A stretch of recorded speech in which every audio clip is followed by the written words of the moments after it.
Let us offer our consecration to the Lord. Lord, we offer up to you this day, and we ask that your name be glorified, especially on this special day of the Archangels. Let us always be filled with your Spirit, and let us always recognize that we can trust not only the Archangels, but all our angels, including our guardian angels, which we celebrate later. And we look at all of that within the context of how much you love us and guide us and protect us. And we ask this through Christ our Lord. Well, today is the feast of the Archangels, and that is Michael, Raphael, and Gabriel. We don't see them much in the Bible at all. There were two readings that are options for the first reading today. The first reading, it comes for us from Daniel and talks about angels in general who are serving and caring for the Ancient of Days, which we know is Jesus. However, the second reading is of the options, so you won't hear both. You'll hear one or the other. Comes from the book of Revelation, where we can hear that story of Michael successfully defeating the dragon from the book of Revelation, which, of course, is the devil. A lot of great stories about Michael, but I just want to touch on the other angels. Now, these are archangels, and there are three of them, Gabriel, Raphael, and Michael, and so they play a special role in the work of God in the salvation of all of us as human beings. So, who are the other two, and where do we find them? Well, the other two are Raphael, who you'll find in the book of Tobit, and, of course, Gabriel, who you'll find in the Gospel of Luke. So they are mentioned in the Bible. Just as a side note, I don't know if they have more of them now, but when the internet started coming online, and, of course, organizations had to get their own servers, and this was actually when that's what people did. They got their own servers before there were companies that would host websites, but they got their own servers. And other companies have their own servers to host their own website for security reasons. The Vatican had three major servers. One of them they named Gabriel, one of them they named Raphael, and the third one they named Michael, just so you know that. So they're also servers. The names of also servers. But they are angels who play a special role in, as I said, the salvation and the service of God in saving human beings. Now, the two who are most known, there are actually four, to tell you the truth. You say, well, it's three, and we're celebrating the three. Who's the fourth? Lucifer, who is the fallen archangel, but he was one of the archangels. But so there are the three who are left. And of those three, probably the one who is most storied is Michael. So in light of that, we are actually also recognizing today the end of the 40 days of St. Michael. It's a special devotion in different parts of the world, including Brazil. So the Brazilians, and we follow along here at St. Anthony and St. Anthony Parish in Alston. And what that is, it's 40 days of basically a special devotion to Michael. And the way we do it is we do the prayer of St. Michael at the end of Mass. The prayer itself has an interesting history, and it's one of those that there are several versions of the history, but, you know, there's like the urban legends and everything else, but they're all very similar. And the whole history comes from Pope Leo XIII. That's where everything begins. Pope Leo XIII was the Pope for the turn of the century, from the 1800s to the 1900s, and he had served for quite a few years. And he's most known, I've discussed it before, for Rerum Novarum, which is actually the document on the first document on the economy and also on Catholic social teaching. And that came out in the 1880s. But one of the other things he's really known for is the prayer of St. Michael. Now, there's various stories of this. And one of the stories is that either he was walking along in the Vatican and suddenly stopped and went into kind of a trance. And when he came out of the trance, he sat down and wrote the prayer. Another version of the story is that he had this intense dream, and when the dream was over, he got up. He was sleeping. He got up and he wrote the prayer. In any case, he wrote the prayer. And what the prayer is, the prayer of St. Michael. St. Michael the Archangel, defend us in battle. Be our strength against the wickedness and snares of the devil. May God rebuke him, we humbly pray. And do thou, O Prince of the heavenly host, cast into hell Satan and all the evil spirits who prowl about the world, seeking the ruin of souls. So that's the prayer of St. Michael, and of course it was written by Pope Leo XIII. So this day ends the 40 days of St. Michael, which begins on the Solemnity of the Assumption back in August. So obviously 40 days ago, and it goes from then right up until today, the Feast of the Archangels.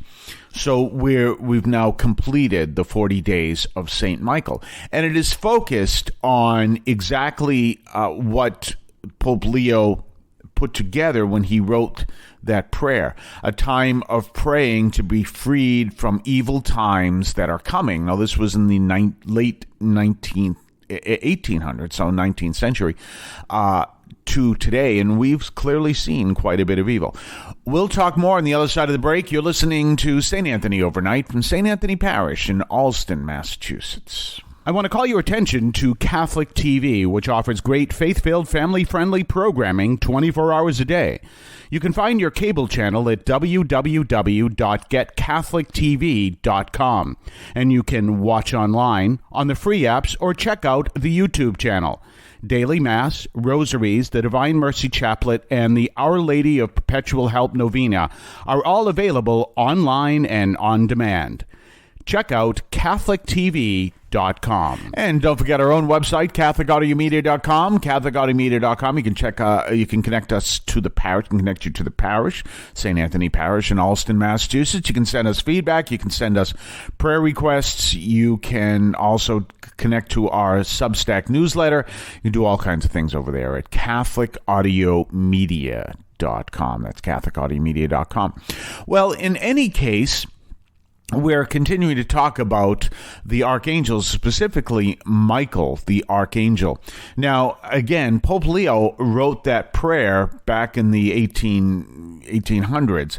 And, of course, when the turn of the century happened, it was just a century where I think there's been more human casualties and just disasters in the 20th century than there had been in previous centuries.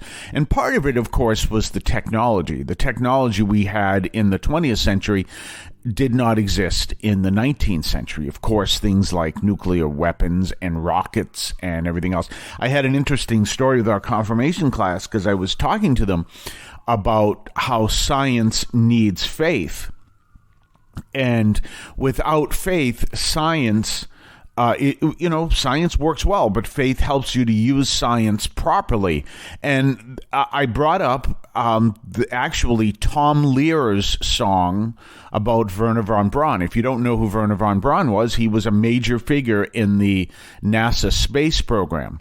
However, he also designed the V-2 rockets that Hitler used to attack the rest of Europe.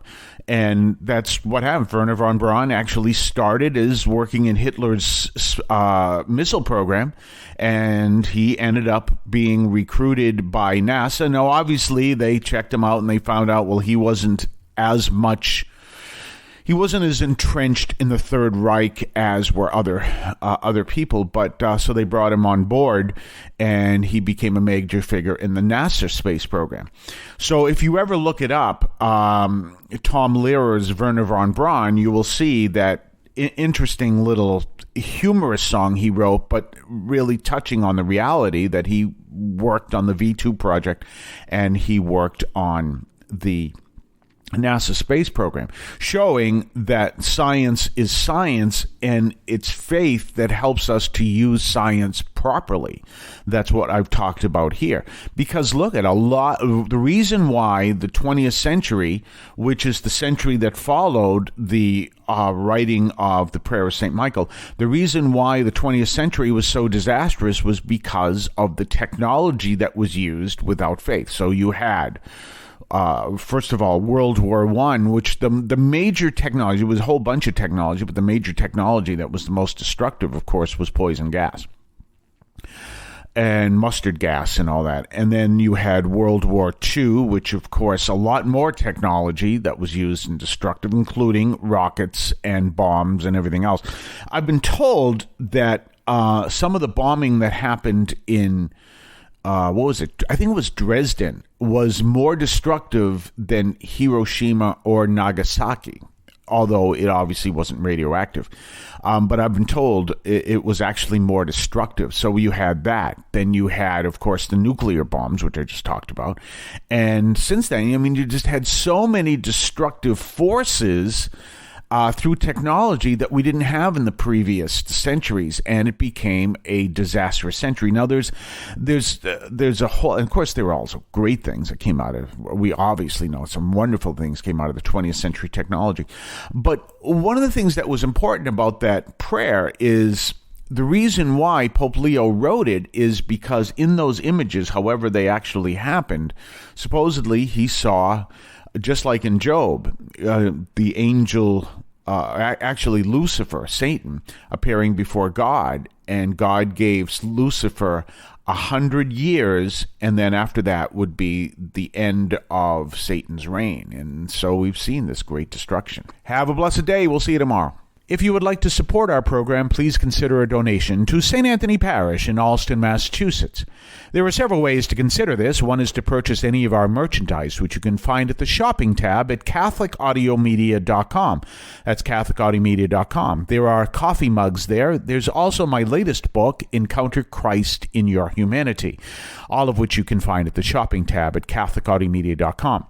You can also donate to the show directly through either the Donate tab, also at CatholicAudiomedia.com, or by sending a donation to the U.S. Postal Service with your questions and comments at 43 Holton Street, Allston, Massachusetts, 02134. That's St. Anthony Parish, 43 Holton Street, Allston, Massachusetts, 02134. Finally, the best way you can support our parish is to attend Mass on Sundays at 10 o'clock and be a part of our parish. We thank you for any support you would like to give to St. Anthony Parish in Allston, Massachusetts, the sponsoring parish for this media outreach to Catholics and other Christians in the WROL, WEZE, and podcast listening audience. In Cristo vivimos.